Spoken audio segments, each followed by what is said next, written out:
السلام علیکم۔ کرسمس دنیا کی سب سے بڑی سیلیبریشن ہے، لیکن کیا یہ عیسیٰ علیہ الصلاۃ والسلام کی تعلیم میں تھا یا انسانوں کی بنائی ہوئی روایات؟ اور پھر کیوں اسلام اسے منع کرتا ہے؟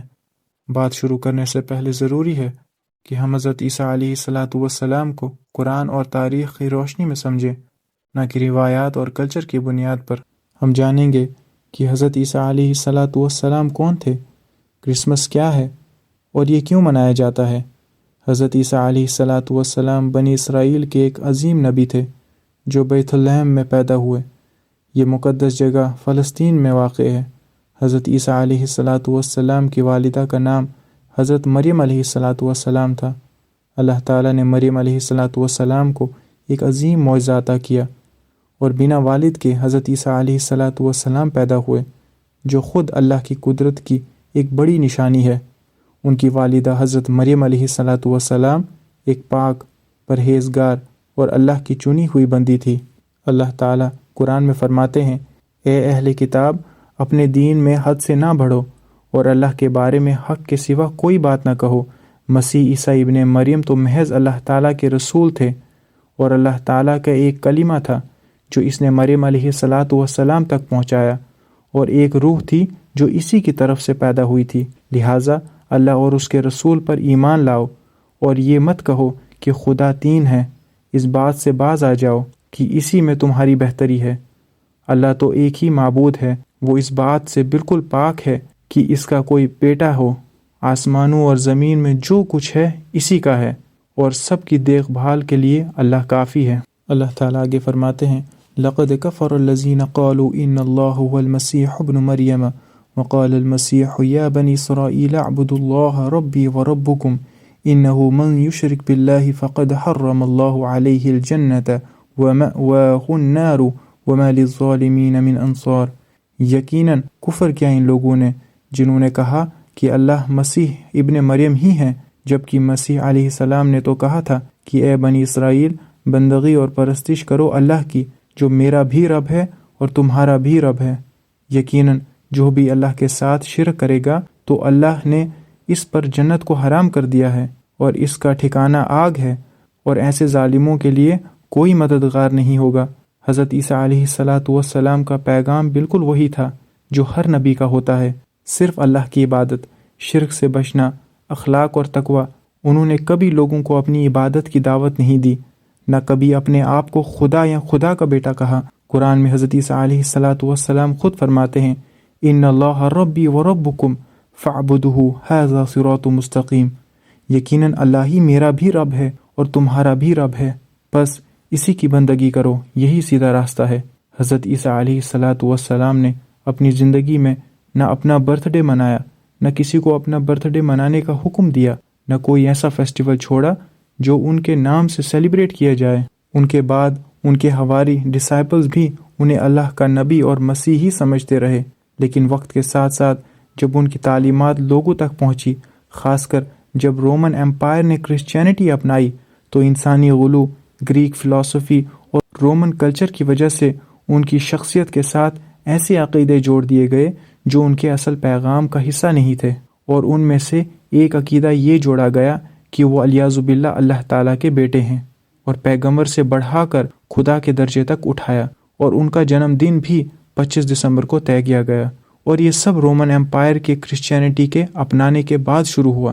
کرسمس کسی ایک شخص نے سٹارٹ نہیں کیا، اور نہ ہی یہ عیسیٰ علیہ الصلاۃ والسلام کی تعلیمات میں سے تھا۔ یہ ایک ہالیڈے نہیں، ایک پروسیس تھا جو صدیوں میں بنا۔ شروعاتی کرسچنز حضرت عیسیٰ علیہ الصلاۃ والسلام اور ان کی تعلیمات اور ہدایات کو یاد کرتے تھے، اور وہ انہیں صرف اللہ کا پیغمبر مانتے تھے، لیکن ایک بات کلیئر تھی، ان میں سے کسی کو بھی ان کی برتھ ڈیٹ کا علم نہیں تھا، اور نہ ہی یہ ان کی مذہبی کتابوں میں موجود تھا، اور نہ ہی کسی ایک خاص دن پر اتفاق تھا۔ 4 سینچری میں سب کچھ بدل گیا جب رومن ایمپرر کانسٹنٹین کے دور میں کرسچینٹی روم کی ڈومیننٹ ریلیجن بن گئی، اور یہ وہی وقت تھا جب اصحاب کہف غار میں موجود تھے اور اللہ تعالیٰ کے حکم سے سوئے ہوئے تھے۔ اس وقت روم میں پہلے سے ہی مشہور پیگن فیسٹیولز سیلیبریٹ ہو رہے تھے، جیسے سیٹرنیلیا جو مڈ دسمبر میں ہوتا تھا، جہاں کھانا، تحفے اور پبلک سیلیبریشنز ہوتی تھی، اور 25 دسمبر کو سول انوکٹس یعنی انکنکرڈ سن کا برتھ ڈے مانا جاتا تھا، جو ونٹر سولسٹس اور سورج کے ریبرتھ کا سمبل تھا، یعنی جب پھر سے گرمی کی شروعات ہوتی تھی۔ ارلی چرچ لیڈرز نے ایک رائے قائم کی، اگر عیسیٰ علیہ السلام کی برتھ کو 25 دسمبر پر رکھ دیا جائے تو پیگن لوگوں کے لیے کرسچینٹی ایکسیپٹ کرنا آسان ہو جائے گا۔ اس طرح پہلے سے موجود پیگن سیلیبریشنز کو ریپلیس نہیں کیا گیا، بلکہ کرسچینٹی کے ساتھ جوڑ دیا گیا۔ 336 اے ڈی کے قریب عیسیٰ علیہ السلام کی برتھ کو آفیشلی 25 دسمبر پر طے کر دیا گیا، اور پوپ جولیس فرسٹ کو اس ڈیٹ کو فارملائز کرنے کے لیے کریڈٹ دیا جاتا ہے۔ وقت کے ساتھ کرسمس صرف ریلیجس ایونٹ نہیں رہا، یہ کلچر بن گیا، اور یہ حضرت عیسیٰ علیہ السلام کی تعلیمات میں سے نہیں تھا۔ کرسچینٹی سے بہت پہلے رومن اور جرمینک لوگ ایور گرین ٹریز جو سردیوں میں بھی ہرے رہتے ہیں کو لائف، ریبرتھ اینڈ حفاظت کی نشانی سمجھتے تھے۔ ونٹر سولسٹس یعنی دسمبر میں گھروں میں ہری شاخیں، پائن ٹریز، لیوز لگائے جاتے تھے تاکہ بری روحوں کو دور رکھا جائے۔ یہ ریلیجس پیگن بلیف تھا جو کہ بہت سارے خداؤں کو مانتے تھے۔ جب کرسچینٹی رومن امپائر میں پھیلی، پیگنز کو کنورٹ کرنا مشکل تھا، تو ان کے موجودہ سمبلز جیسے ٹری، لائٹس، ڈیٹس کرسچینٹی کے ساتھ مرج کر دیے گئے۔ 19 سینچری میں جرمن ٹریڈیشن نے اسے اور شیپ دیا، جیسے ڈیکوریٹڈ کرسمس ٹری جو پرنس البرٹ کے ذریعے برٹش پہنچی، اور اسی کے بعد آفیشلی یہ کرسمس کا ایک حصہ بن گئی۔ اور پھر سینٹ نیکولس سے inspired Santa Claus. Saint Nicholas 4 century میں ترکی مائرا کا ایک کرسچن بائشپ تھا۔ وہ غریبوں کی مدد کرتا، چھپکے سے گفٹ دیتا، اس وجہ سے وہ سخاوت کا سمبل بن گیا۔ اس کا ڈچ نیم سنٹر کلاس تھا جو چینج ہو کر سینٹا کلاس بن گیا۔ یہ سب مل کر کرسمس کو آج کے ماڈرن گلوبل فیسٹیول میں تبدیل کر گئے۔ یعنی کرسمس ایک دن نہیں بلکہ رومن پالیٹکس، پیگن فیسٹیولز اور چرچ اسٹریٹجی کا ایک ہسٹوریکل بلینڈ ہے، کیونکہ یہ سب گریک فلسفی اور رومن کلچر سے انفلوئنس تھا۔ رومن پہلے سے ہیومن گاڈز مانتے تھے جیسے ہرکیلیس، سیزر، اس لیے ان کے لیے یہ ماننا آسان تھا کہ ایک انسان بھی گاڈ ہو سکتا ہے، اور یہیں سے بعد میں حضرت عیسیٰ علیہ السلام کو گاڈ کہا گیا، سن آف گاڈ کا عقیدہ بنا، اور پھر ان کے نام پر ایسے فیسٹیول شروع ہوئے جو نہ انہوں نے سکھائے نہ ان کے حواریوں نے، لیکن آج کے وقت میں یہ ایک بہت نازک چیز بن چکی ہے، جہاں مسلمان جو شہادت دیتا ہے کہ اللہ کے سوا کوئی عبادت کے لائق نہیں، لیکن اس کے باوجود اس دن کو سیلیبریٹ کرتا ہے، اس بات کو جانے بنا کہ ہماری ایک وش جیسے ہیپی کرسمس جو ہم اس دن کرتے ہیں، وہ ہم صرف وش نہیں کر رہے ہوتے، بلکہ ہم یہ مان رہے ہوتے ہیں کہ حضرت عیسیٰ علیہ السلام علیہ باللہ اللہ کے بیٹے ہیں، اور گواہی دے رہے ہوتے ہیں کہ وہ سچ میں علیہ باللہ خدا کے مرتبے پر ہیں۔ یاد رکھیں کہ کسی کے ساتھ اچھے اخلاق کے ساتھ پیش آنا اسلام کی یہی تعلیمات ہیں، لیکن ہمیں یاد رکھنا ہوگا کہ لا الہ الا اللہ، کہ اللہ کے سوا کوئی عبادت کے لائق نہیں، اور یہی ہمارا عقیدہ ہے۔ جہاں تک نان مسلمز کو ان کے دینی تہواروں پر وش کرنے کا تعلق ہے، تو ہمیں یہ بات سمجھنی چاہیے کہ زیادہ تر تہوار یا تو شرک پر مبنی ہوتے ہیں یا پھر ان چیزوں پر جو شریعہ میں ناجائز ہیں۔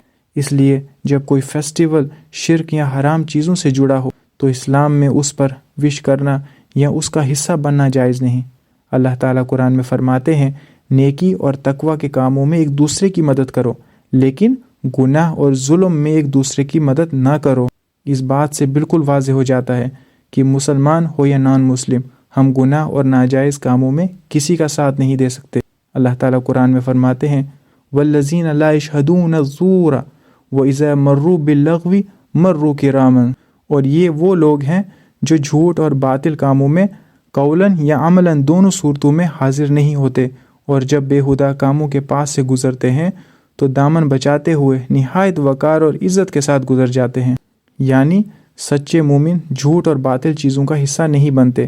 اب سوچئے، جب ہم کسی غلط عقیدے پر مبنی تہوار پر وش کرتے ہیں یا اسے مناتے ہیں تو اصل میں ہم کیا کر رہے ہوتے ہیں؟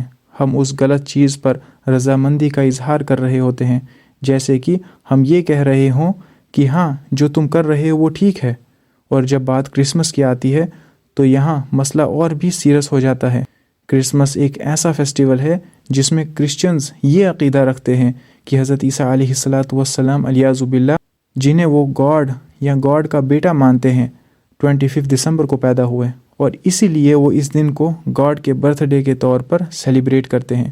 آج جب مسلمز کسی کو میری کرسمس کہتے ہیں تو اصل میں وہ کیا کر رہے ہوتے ہیں؟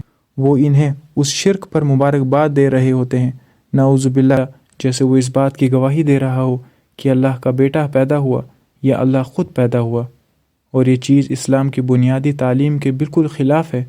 اللہ تعالیٰ قرآن میں فرماتے ہیں وَقَالُوا اتَّخَذَ الرَّحْمَنُ وَلَدًا لَقَدْ جِئْتُمْ شَيْئًا إِدًّا تَكَادُ السَّمَاوَاتُ يَتَفَطَّرْنَ مِنْهُ وَتَنشَقُّ الْأَرْضُ وَتَخِرُّ الْجِبَالُ هَدًّا أَن دَعَوْا لِلرَّحْمَنِ وَلَدًا وَمَا يَنبَغِي لِلرَّحْمَنِ أَن يَتَّخِذَ وَلَدًا، اور انہوں نے کہا کہ رحمان نے بیٹا بنا لیا۔ تم نے بہت ہی خطرناک بات کہہ دی۔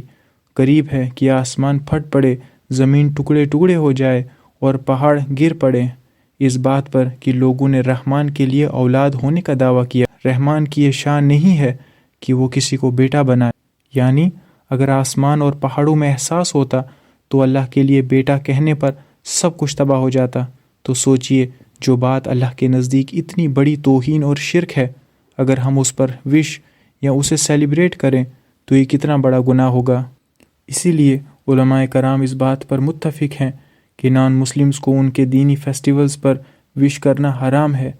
شیخ الاسلام ابن تیمیہ رحمۃ اللہ علیہ بالکل واضح طور پر فرماتے ہیں کہ نان مسلمز کے فیسٹیول پر وش کرنا حرام ہے۔ ان کے جیسے لباس پہننا یا ان کے سیلیبریشن میں کسی بھی طرح کا حصہ بننا سب کچھ ناجائز ہے۔ اسی طرح ابن القیم رحمۃ اللہ علیہ فرماتے ہیں کہ نان مسلمز کو ان کے ایسے فیسٹیولز پر وش کرنا جو شرک اور حرام چیزوں پر مبنی ہو بالکل حرام ہے۔ یہ ایسے ہے جیسے کوئی غلط کام کرے اور آپ اسے مبارکباد دیں، یا کوئی شراب پیے اور آپ کہیں آپ نے اچھا کام کیا۔ یہ سب گناہ کو سپورٹ کرنا ہے۔